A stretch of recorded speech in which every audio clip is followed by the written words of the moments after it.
Praise the lord. Good morning. ప్రభువైన యేసుక్రీస్తు శుభనామంలో మీ అందరికీ వందనములు.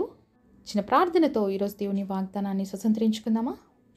మమ్మల్ని ఎంతో మిక్కిలిగా ప్రేమించినటువంటి మా ప్రియ పరలోకమందున తండ్రి, నీ ఘనమైన శ్రేష్టమైన నామాన్ని బట్టి మీకు వందనాలు అయ్యా. మీరు మాట్లాడే దేవుడు నాయన, ప్రతి హృదయాన్ని చూసిన దేవుడుగా, ప్రతి అక్కరిని ఎరిగిన దేవుడుగా, ఈరోజు ఎవరు ఏ పరిస్థితిలో నీ మాటలు వింటున్నారో ఆ పరిస్థితి తగినట్లుగా నీ మాటలు అందించమని, ప్రతి ఒక్కరితో మాట్లాడమని యేసు నామములో ప్రార్థిస్తున్నాము తండ్రి. ఆమేన్. ఈరోజు దేవుని వాగ్దానము లూకా సువార్త 1వ అధ్యాయము 13వ వచనం. భయపడకుము, నీ ప్రార్థన వినబడినది. Luke chapter 1:13. Fear not, for thy prayer is heard. దేవుడు ఇచ్చినటువంటి అద్భుతమైన వాగ్దానం మనందరి జీవితంలో నెరవేర్చబడును గాక. ఆమేన్. దేవుడు ఈరోజు మనందరి ప్రార్థన ఆలకించున్నానని చెప్తున్నాడండి. భయపడిన అవసరం లేదు, మీ ప్రార్థన నాకు వినబడింది అని చెప్తున్నాడు. ఈరోజు మీరు ఏ విషయాలు బట్టి భయపడుతున్నారో, భయపడుతూ దేవుడి సన్నిధిలో మొరపెడుతున్నారో ఆ పరిస్థితులు, అలాగే ఆ ప్రార్థన దేవుడు చూస్తున్నాడు, అలాగే విని ఉన్నాడు. మరి అయినా ఎందుకండి ఇంకా కంటిన్యూ అవుతున్నాయి? ఇంకా ఎందుకు ఆ పరిస్థితిలోనే మేము ఉంటున్నాము? దేవుడు విన్నాడు మా ప్రార్థన అంటున్నాడు కదా, ఎందుకు ఇంకా జవాబు ఇవ్వలేదు అని అనుకుంటుంటాం కదా మనం కొన్నిసార్లు. అవునండి, దేవుడు మన ప్రార్థన వింటాడు. అయితే కొన్నిసార్లు ఆ ప్రార్థనకి రావాల్సినటువంటి పరిస్థితుల కోసము, అలాగే ఆ సమయం కోసం దేవుడు ఎదురు చూస్తాడు. ఏది కూడా మన ప్రార్థన వినకుండా దేవుడు ఎప్పుడు ఉండడు. చాలాసార్లు మీతో ఈ విషయాన్ని పంచుకున్నాను. దేవుడు either yes, no or wait అని అయితే చెప్తూనే ఉంటాడు. కానీ మనం చాలాసార్లు పట్టించుకోమన్నమాట. ఇది కూడా అదే, భయపడొద్దండి, నేను ఈ ప్రార్థన విన్నాను, అయితే తగిన సమయంలో నేను రియాక్ట్ అవుతాను. ఎప్పుడు నేను మీకు స్పందించాలో, ఎప్పుడు మీకు సమాధానం ఇవ్వాలో, ఎప్పుడు అది సరైన సమయమో అప్పుడే నేను దానికి జవాబిస్తానని చెప్తున్నాడు అనమాట. దేవుడు కార్యాలన్నిటికీ కూడా ఒక పర్ఫెక్ట్ ప్లానింగ్ ఉంటుందన్నమాట. పర్ఫెక్ట్ టైం ఉంటుంది. మనలాగా ఎప్పుడు పడితే అప్పుడు చేసేయడు, ఎప్పుడు పడితే అది ఇచ్చేయడు అనమాట. ఎందుకంటే ఆయనకు తెలుసు ఏ సమయంలో ఇస్తే అది క్షేమము, ఏ సమయంలో ఇస్తే అది ఆశీర్వాదకరం. కాబట్టి చాలాసార్లు దేవుడు మన జీవితాల్లో కొన్ని పరిస్థితులు ఆలస్యం చేస్తూ పోతాడు. కొన్ని పరిస్థితులు కావాలనే నిదానిస్తాడు. కొన్ని పరిస్థితులు ఏం చేస్తాడంటే నిన్ను ఇంకా కనిపెట్టే విధంగా చేస్తాడు. ఏంటి లాభం అలా వెయిట్ చేయటం వల్ల? ఎందుకు దేవుడు అలా వెయిట్ చేపిస్తున్నాడు? ఎందుకు అనే ప్రశ్న వేసుకుంటే, ఒక మ్యాంగో ఉంది. ఇప్పుడు అందరూ సీజనల్ ఫ్రూట్ బాగా తింటాం కదా. ఇప్పుడు ఏం చేస్తున్నారండి, మ్యాంగోలు కరెక్ట్ టైంకి పక్వం అంటే అది రైపన్ అవ్వాల్సిన టైం కాకోకుండా ముందుగానే దాన్ని మందులు వేసేసి మాగిచ్చేసి అమ్మేస్తున్నారు. దాన్ని తినడం వల్ల ఏమవుతుంది, అందరికీ రోగాలు వస్తున్నాయి. దాంట్లో రియల్ టేస్ట్ ఉందా? దాంట్లో రియల్ స్వీట్నెస్ ఉందా అంటే లేదు. ఎందుకు లేదు దాంట్లో అలాగా అంటే, దాని టైం ఇంకా అవ్వలేదు, దాని పరిపక్వత అనేది ఇంకా రాలేదు.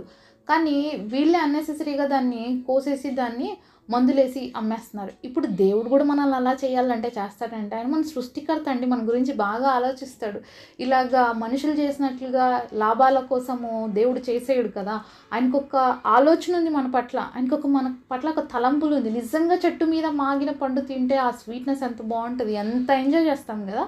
అలాగే మనం కూడా రియాలిటీ, దేవుడి యొక్క సమయంలో మన యొక్క రియాలిటీ బయటికి రావాలని దేవుడు కోరుకుంటున్నాడు. ఆ స్వీట్నెస్ ప్రతి ఒక్కరు ఆస్వాదించాలని దేవుడు కోరుకుంటాడు. అంటే మన ప్రార్థన యొక్క ఫలం అనేది ఎప్పుడైతే బయటకు వస్తుందో, ఆ ఫలితములో ఉన్నటువంటి మాధుర్యాన్ని మనమే కాకుండా అనేక మంది కూడా ఆస్వాదించాలని దేవుడు కోరుకుంటాడు అనమాట ఎప్పుడు. కాబట్టే దేవుడు కొన్నిసార్లు మన ప్రార్థనకి అలాగా విన్నట్లుగా ఉంటాడని మనకు అనిపిస్తుంది. కానీ ఆయన ఆల్రెడీ ఏమంటున్నాడు, భయపడొద్దు, నీ ప్రార్థనకి వినబడింది. మనం కూడా చాలాసార్లు మన పిల్లలు పిలుస్తుంటే కూడా అది వినుంటాం, కానీ ఇగ్నోర్ చేస్తుంటాం. వాళ్ళు ఎన్నిసార్లు అడిగినా పలకం, ఎందుకంటే అది సమయం కాదు. ఇప్పుడు నేను రెస్పాండ్ అవుతే ఖచ్చితంగా వాళ్ళకి ఇస్తాను, ఇవ్వనని చెప్పాలి. కాబట్టి కొన్నిసార్లు మనం ఇగ్నోర్ చేస్తుంటాం. ఒక పేరెంట్స్గా మన పిల్లలకి ఇవ్వాల్సిన సమయంలో ఇవ్వడానికి మనం ఎంత కరెక్ట్గా వెయిట్ చేస్తామో, అలాగే దేవుడు కూడా మన ప్రార్థనని విన్నాడు. కానీ ఆ సమయం వచ్చినప్పుడు మాత్రమే దానికి రెస్పాన్స్ ఇస్తాడు. ఆ సమయం వచ్చినప్పుడు మాత్రమే మనకి ఇవ్వాల్సింది ఇస్తాడనమాట. ప్రార్థనకి చాలా శక్తి ఉందండి. ప్రార్థనను పరిస్థితులు మార్చేస్తుంది. ప్రార్థన ఏం చేస్తుంది తెలుసా? మరి ఉన్న వాటిని లేని వాటిగా, లేని వాటిని ఉన్న వాటిగా క్రియేట్ చేయగలుగుతుంది. అంత శక్తివంతమైనది ప్రార్థన. కాబట్టి మనం ప్రార్థన చేసినప్పుడు భయపడాల్సిన అవసరం లేదు. మనం ప్రార్థన చేసింది ఎవరికి తెలుసా? సర్వశక్తిమంతుడైన దేవుడికి. మన భారం అంతా కూడా ఆయన దగ్గర వేసేసినప్పుడు మనం నిశ్చింతంగా ఉండడం నేర్చుకోవాలన్నమాట. భయపడొద్దండి, భయపడొద్దండి అని ప్రతిరోజు దేవుడు మనతో చెప్తూ ఉన్నాడు. అయినప్పటికీ చాలాసార్లు భయపడుతుంటాం. ఈ భయము, కలవరం అనేది ఎక్కడి నుంచి వస్తుందంటే సాతాను దగ్గర నుంచి వస్తుంది. ఎందుకు ఫస్ట్ టైం మన పితరులు ఎక్కడ భయపడ్డారో తెలుసా? దేవుడు తినవద్దన్న పండును తిన్నప్పుడు వాళ్ళ జీవితంలో భయం వచ్చిందండి. అంతవరకు దేవుడి దగ్గరికి ప్రతిరోజు ఎంత ధైర్యంగా వెళ్ళేసి ఆడుకునేవాళ్ళు, మాట్లాడుకునేవాళ్ళు, కబుర్లు చెప్పుకునేవాళ్ళు. అలాంటిది ఎప్పుడైతే దేవుడు తినొద్దు అన్న పండు తిన్నారో, అవిధేయత చూపించారో, అప్పుడు వాళ్ళ జీవితంలో భయం అనేది వచ్చిందనమాట. ఆ రోజు నుంచి దేవుడికి మనిషికి ఒక గ్యాప్ అనేది ఏర్పడింది. అసలు ఎందుకు ప్రార్థన చేయాలి నేను అంటే, దేవుడికి మనకి మధ్యలో ఉన్న ఆ గ్యాప్ని తొలగించుకోవడానికి ప్రార్థన. మనము వ్యక్తులతో ఈరోజు కమ్యూనికేట్ అవ్వడానికి మనం ఎలా ఫోన్స్ మాట్లాడుతూ ఉన్నామో, ఒక 4-5 రోజులు, ఒక నెల రోజులు వాళ్ళతో మాట్లాడకపోతే వాళ్ళతో మన వే ఆఫ్ టాకింగ్ ఎలా ఉంటుందో మనకు తెలుసు. ప్రతిరోజు మాట్లాడే వాళ్ళతో మన మాటలు ఎలా ఉంటుంది, ఎప్పుడో ఒకసారి మాట్లాడే వాళ్ళతో ఎలా ఉంటుంది మనం గ్రహించాలి. అలాగే దేవుడితో మనకి ఒక బ్రిడ్జ్ లాంటిది అనమాట ప్రేయర్ అనేది. కాబట్టి ప్రేయర్ అనేది ఒక కంటిన్యూస్ చైన్ అనమాట. మనం మాట్లాడుతూ ఉండాలి దేవుడితో. ఎడతెగక ప్రార్థించండి అన్నాడు, మెలకువ కలిగి ప్రార్థించండి అన్నాడు, సమయమనక అసమయమనక ప్రార్థించండి అన్నాడు. కాబట్టి ప్రేయర్ చేసుకోవడానికి ఒక టైం అంటూ ఏం లేదండి, ఎప్పుడైనా చేసుకోవచ్చు. ఎప్పుడు అయినా కూడా మనము దేవుడి సన్నిధిలో ప్రార్థించవచ్చు, ఎక్కడున్నా ప్రార్థించవచ్చు, ఎలా ఉన్నా కూడా ప్రార్థించవచ్చు. అంత అనుకూలమైన పరిస్థితులు దేవుడు మనకి ఇచ్చాడు. ఇంతకుముందు మన పితరులకు అవకాశం లేదు, వాళ్ళు మందిరాల్లోకి వెళ్ళాలన్నా కూడా భయపడే పరిస్థితి. ఎందుకంటే పాపం చేసి మందిరంలోకి వెళ్ళడానికి ఎవ్వరికి కూడా అనుమతి లేదు అప్పట్లో. ఒక యాజకులు పోవాలన్నా కూడా వాళ్ళు కూడా ఎంతో జాగ్రత్తతో మరి వాళ్ళు దేవుడి సన్నిధిలోకి ఎంటర్ అయ్యే వాళ్ళు. అతి పరిశుద్ధ స్థలంలోకి వెళ్ళాలి అంటే అదొక పెద్ద ఛాలెంజింగ్ అప్పుడున్న యాజకులకి. కాబట్టి అలాంటి పరిస్థితుల్లో నుంచి యేసుక్రీస్తు ప్రభువారు మన కోసం సిలువలో మరణించుట ద్వారా ఈరోజు తండ్రికి మనకి మధ్యలో ఉన్నటువంటి ఆ తెర అనేది తొలగిపోయింది. కాబట్టి ఇంత ధైర్యంగా దేవుని కృపా సింహాసనం దగ్గరకు వచ్చి మనం ప్రార్థన చేయగలుగుతున్నాము. ఈరోజు దేవుడు అంత గొప్ప అవకాశం ఇచ్చాడు, మనకు అంత గొప్ప ఆధిక్యత ఇచ్చాడు. కాబట్టి మనం దేనికి కూడా భయపడాల్సిన అవసరం లేదు. అంతేకాకుండా ఎవరో వెళ్ళి ప్రార్థన చేయాలి, ఎవరో నా కోసం ప్రార్థన చేయాలి అని అనుకోవడం చాలా తప్పు. మన కోసం మనమే ప్రార్థన చేయాలి.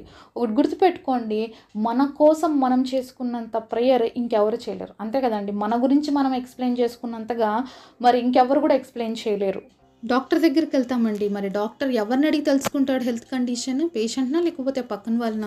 మ్యాక్సిమం పేషెంట్ దగ్గర నుంచి రాబడ్డానికి ఇన్ఫర్మేషన్ ట్రై చేస్తారండి. వాళ్ళు చెప్పలేని పరిస్థితుల్లోనో లేకపోతే వాళ్ళ పరిస్థితి బాగలేనప్పుడు పక్కన వాళ్ళని అడిగి తెలుసుకుంటారు. ఏ వ్యక్తి సఫర్ అవుతున్నారో వాళ్ళు చాలా బాగా ఎక్స్ప్లెయిన్ చేయగలుగుతారు వాళ్ళ పరిస్థితి ఏంటి అనేది. కాబట్టి దేవుడి సన్నిధిలో మనమే ప్రార్థన చేయాలి.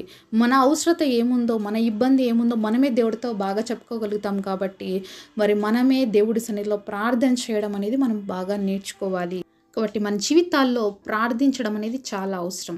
ఈరోజు జవాబు రాలేదు కదా అని చెప్పేసి ఎప్పుడు మానేయకూడదండి. ప్రార్థనకి జవాబు ఖచ్చితంగా వస్తుంది. దానికోసం మనం కనిపెట్టడం నేర్చుకోవాలి. ఎందుకంటే మన ప్రార్థన ఆల్రెడీ దేవుడికి చేరి ఉంది, వినబడి ఉంది.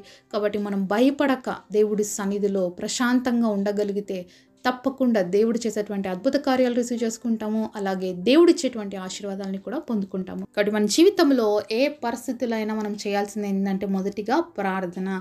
ఏ పరిస్థితులైనా మనం జయించాలి అంటే మన జీవితంలో కావాల్సింది ఏంటి? ప్రార్థన. శత్రువు వేసే ప్రతి తంత్రమును అలాగే శత్రు యొక్క ప్రతి పన్నాగమును కూడా లయపరచేది మనం చేసేటువంటి ప్రార్థన. అలాగే ప్రార్థన అనేది మనకి మన కుటుంబాలకి కంచె వేస్తుంది. కాబట్టి నిరంతరము ప్రార్థన చేస్తూ దేవుని కృపలో ముందుకు సాగడం మనం నేర్చుకోవాలి. అలాగే భయపడాల్సిన పరిస్థితులు ఏ వచ్చినా మనం గుర్తు చేసుకోవాల్సింది ఒకటే, దేవుడు నన్ను భయపడొద్దన్నాడు కాబట్టి నేను ధైర్యంగా ఉండాలని, అలాగే నా ప్రార్థన దేవుడు ఆల్రెడీ విన్నాడని మనం నమ్మాలి. అంతేకాకుండా తగిన సమయంలో దేవుడు నాకు జవాబిస్తాడు అనే విశ్వాసంతో ఓపికతో దేవుడి సన్నిధిలో కనిపెట్టాలి. తప్పకుండా దేవుడు చేసే గొప్ప కార్యాన్ని మనం రిసీవ్ చేసుకుంటాము. ఆయన నామానికి మహిమకరంగా జీవిస్తాం. అట్టి కృప దేవుడు మనందరికి దయచేయునుగాక. పరిశుద్ధుడైన తండ్రి, మీరు మాతో మాట్లాడిన ప్రతి మాట కొరకు వందనాలు. మీరు ఇచ్చిన ప్రామిస్ కొరకు వందనాలు. మేము నమ్ముతున్నామయ్యా. మా జీవితాల్లో ఉన్న భయాలన్నింటినీ తొలగించండి. మా ప్రార్థన మీకు ఆల్రెడీ వినబడి ఉంది. తగిన సమయంలో మాకు సహాయం చేసే దేవుడుగానే ఉన్నందుకే వందనాలు. మా అందరి జీవితాలు ఆశీర్వాదకరంగాను బహు దీవెనకరముగాను నామానికి మహిమకరంగా ఉన్నట్లుగా మా జీవితాలను బలపరిచి ఆదరించి దారిపరచమని యేసు నామములో ప్రార్థిస్తున్నాము తండ్రి, ఆమేన్. ఈరోజు బర్త్డే అలాగే వెడ్డింగ్ యానివర్సరీ సెలబ్రేట్ చేసుకుంటున్న మీ అందరికీ కూడా wish you happy birthday and happy anniversary. God bless you.